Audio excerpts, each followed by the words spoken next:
Տեսանյութը պատրաստվել է աջակցություն Սահմանադրական դատարանի ինստիտուցիոնալ բարեփոխումներին ծրագրի շրջանակում։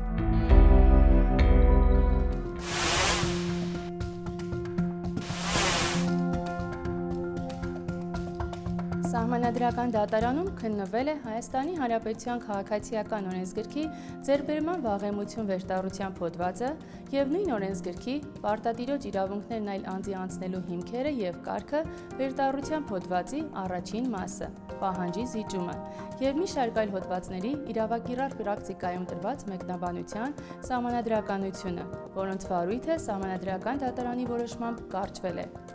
Սահմանադրական վեճի նախապատմությունը 2018 թվականի ապրիլի 26-ին Հմայակ Հարությունյանի Երևան քաղաքի առաջին ատյանի ընդհանուր իրավասության դատարան մուտքագրած հայցադիմումն է ընդդեմ մի շարք ֆիզիկական և իրավաբանական անձանց և դիմողի ձեռքբերման վաղեմության ուժով սեփականության իրավունքը ճանաչելու պահանջի մասին, որն ընդունվել է վարույթ։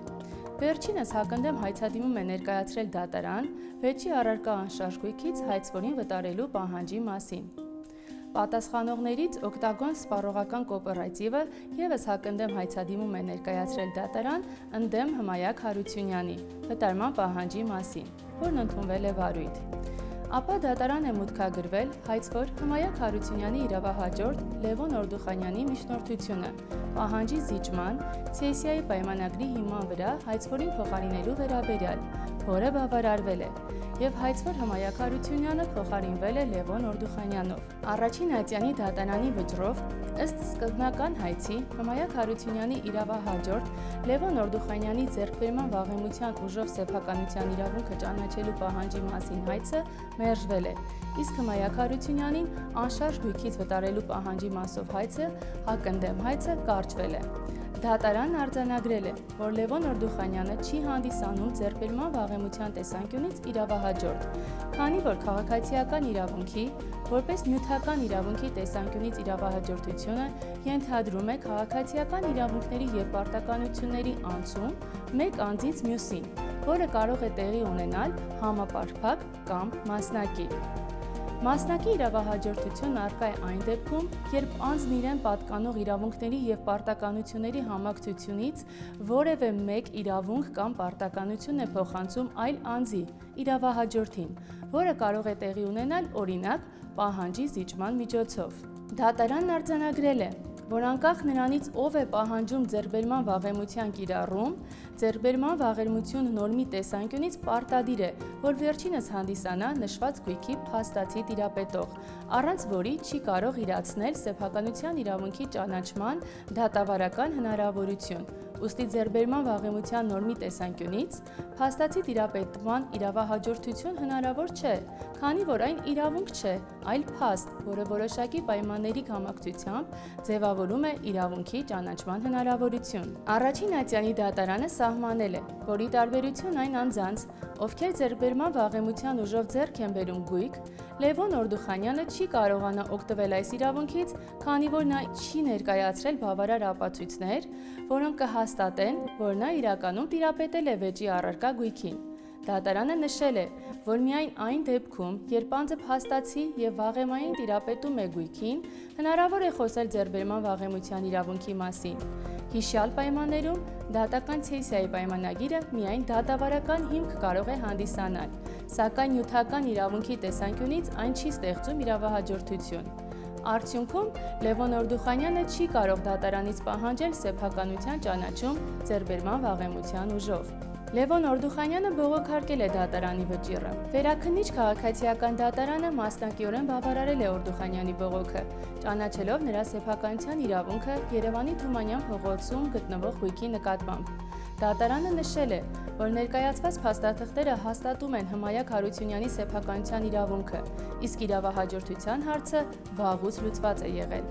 Սակայն 2024 թվականի օգոստոսի 21-ին վճռաբեկ դատարանը մերժել է Անդրանիկ Մանուկյանի բողոքը, նշելով, որ թույլ տված խախտումները չէին խախտում արդարադատության էությունը։ Դատավոր Էդգար Սեդրակյանը հատուկ կարծիքով նշել է, որ նյութական իրավահաջորդության ապացույց չկար և բողոքը պետք է ընդունվեր վարույթ, արդարադատության խաթարման հիմքով։ Դիմող Անդրանիկ Մանուկյանը սահմանադրական դատարան է դիմել, պնդելով, որ դատարանի կողմից նորմերի սխալ մեկնաբանումը խախտել է իր սահմանադրությամբ պաշտպանված իրավունքները, մասնավորապես դատական պաշտպանության, սեփականության և վճռապեկ դատարան դիմելու իրավունքները։ Նա նշել է, որ իրեն պատկանող հողամասի նկատմամբ դատարանները ճանաչել են Լևոն Օրդուխանյանի սեփականության իրավունքը առանց վերջինիս կողմից որևէ տիրապետման կամ բնակության ապացույցի, հիմնվելով ցեսիայի պայմանագրի փոխանցված դատավարական իրավահաջորդության վրա,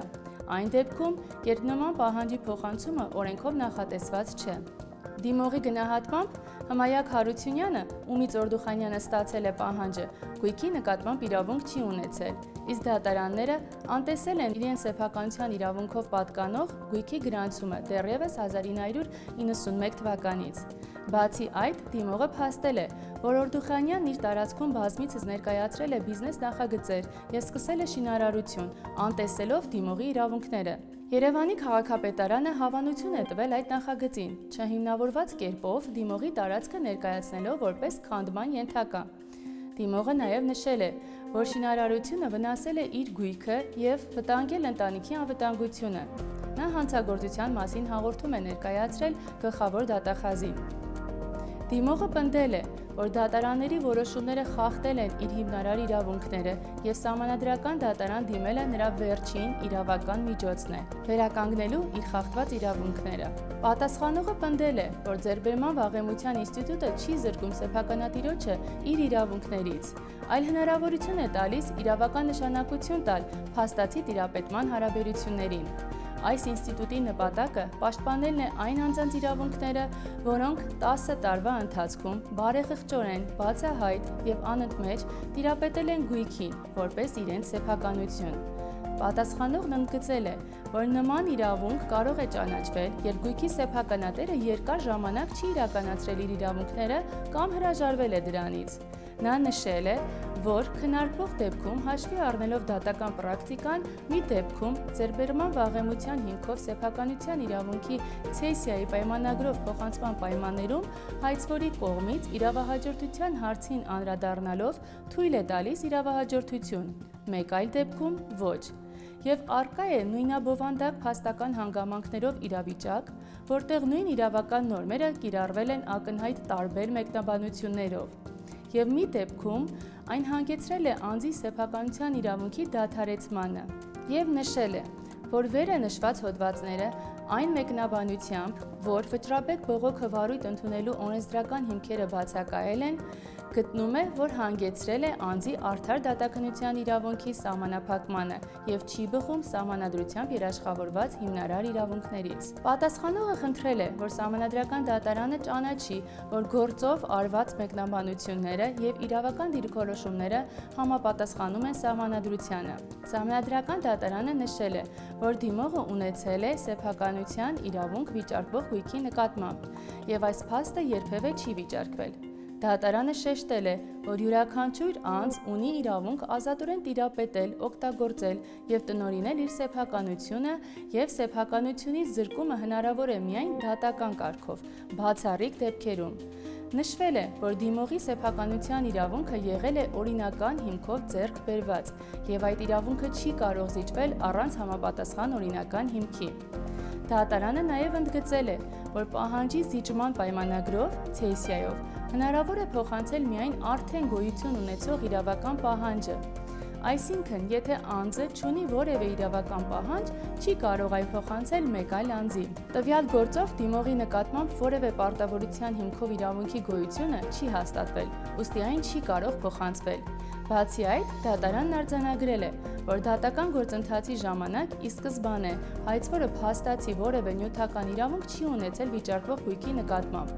Այդ իսկ պատճառով դատավարական իրավահաջորդությունը, որի հիմքում գործում է պատասխանողը, չէր կարող ընդունվել։ Սահմանադրական դատարանը նշել է, որ փաստացի տիրապետման իրավահաջորդություն գոյություն չունի, քանի որ դա իրավական կարգավիճակ չէ, այլ փաստացի իրավիճակ։ Դատարանն ընդգծել է նաև, որ գործով տրվել են հակասական դատական որոշումներ միևնույն իրավական հարցի վերաբերյալ, ինչը խաթարում է վստահությունը դատական համակարգի նկատմամբ եւ խոչընդոտում է արդար դատաքննությանը։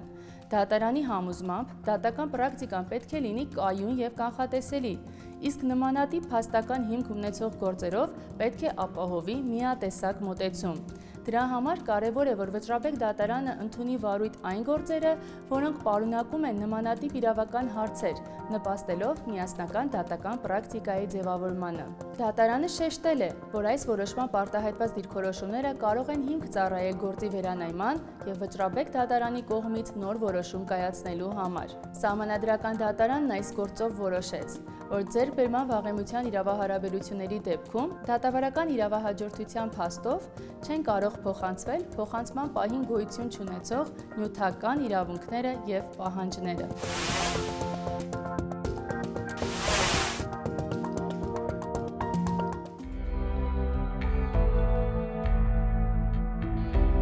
Հաղորդաշարը պատրաստում է Իրավունքի Եվրոպա միավորում հասարակական կազմակերպությունը, Հայաստանում Նիդերլանդների թագավորության դեսպանության ֆինանսական աջակցությամբ։